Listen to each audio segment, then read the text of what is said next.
রোজ রাত 12টার পর একটা অটো একই জায়গায় দাঁড়িয়ে থাকে। ড্রাইভার নেই। একদিন তপন ওঠে। অটো নিজে থেকেই চলে। মিটার ঘুরছে না, তবু কিলোমিটার বাড়ছে।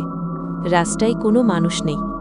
হঠাৎ পেছন থেকে গলা, ভাড়াটা আগেই দেওয়া আছে। রিয়ার মিরারে তপন দেখে ড্রাইভিং সিটে কেউ নেই, কিন্তু স্টিয়ারিংয়ের রক্ত মাখা হাত। অটো থামে সেই জায়গায় যেখানে 1 বছর আগে দুর্ঘটনা হয়েছিল। অটো থামতেই দরজাগুলো নিজে থেকে খুলে গেল খট শব্দে। নামার আগেই তপনের কানে ফিসফিস, নামলেই তুই আমার জায়গায় থাকবি। সে দৌড়ে পালাতে চাইলে পেছন থেকে স্টিয়ারিং ঘুরে আবার অটো স্টার্ট নিল। তপন কি সত্যিই নামতে পেরেছিল, নাকি আজও রাত 12টার পর সেই অটোতে আরেকজন ড্রাইভার বসে আছে? তারপর কি হলো, আসল রহস্য জানতে এখনই সাবস্ক্রাইব করুন আমাদের চ্যানেল শাকচুন্নি, আর লাইক করে কমেন্টে জানান পুরো ভিডিও দেখতে চান নাকি।